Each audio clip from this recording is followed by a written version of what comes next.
Incwadi kaHezekiya, isahluko seshumi, iyafundeka. Ndabona nako phezu kwesibhakabhaka, esibe siphezu kwentloko yekerubi, kunjengelitye lesafire. Kubonakala ngathi ngumfanekiso wetroni. Wabonakala phezu kwazo uYehova.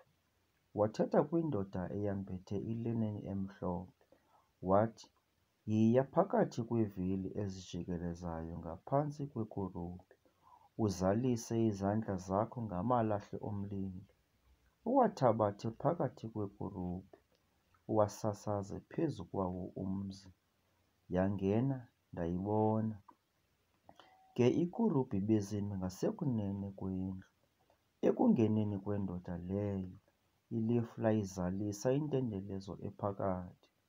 Benyuka ubuqaqawuli bukaYehova besuka ezikerubhini baya emnyango wendlu. Yazala indlu lilifu nentendelezo, yazala bubumhlophe bobuqaqawuli bukaYehova. Savakala isandi samaphiko ekerubi, sada saya entendelezweni engaphandle. Sinjengelizwi losomandla ukuthetha. Kwathi ukuyiwisela umthetho indoda eyambethe ilineni emhlophe, isithi, "Thabatha umlilo phakathi kweevili ezijikelezayo, phakathi kwekerubi." Yasuka yangena yema ecaleni kwevili. Ibe isuka ke ikerubi isolula isandla sayo phakathi kwekerubi, isisa emlilweni ophakathi kwekerubi. Iwuthabathe ke iwunikele esandleni sowambethe ilineni emhlophe. Ebewuthabatha ke ephume, kwabonakala ke ezikerubhini into efana nesandla somntu phantsi kwamaphiko azo. Ndabona nazo iivili ezine zisecaleni lekerubi, ivili inye isecaleni kekerubi enye, ivili enye isecaleni kwekerubi enye. Ukubonakala kweevili ingathi yimbonakalo yelitye lekrisolite. Ngokubonakala kwazo zone bezimfanonye, kwanga kukho iivili ngaphakathi kweevili.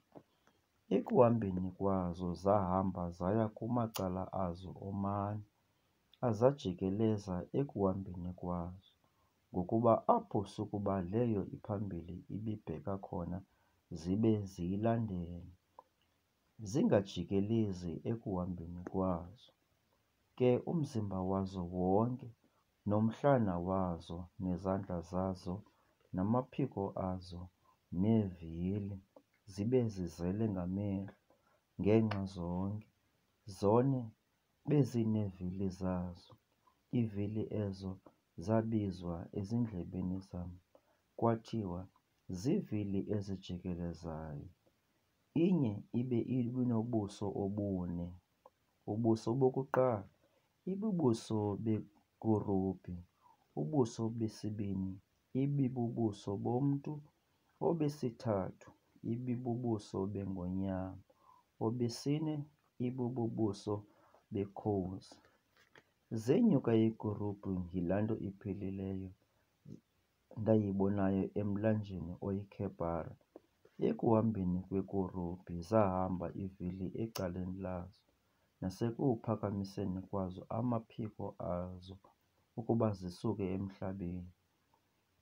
Azijikanga neevili zazo zimke ecaleni lazo. Ekumeni kwawo zema nazo, ekusukeni kwazo ukuba ziphaphazela, zesuka nazo, ngokuba umoya wento ephilileyo ube ukhona kuzo. Baphuma ke ubuqaqalo bukaYehova benka emnyango wendlu, beza kuma phezu kwekerubi.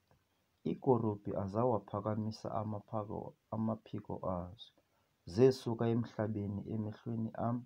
Ekuphumeni kwazo ziivili zazingakuzo, zema ekungeneni kwesango lendlu kaYehova elisempumalanga.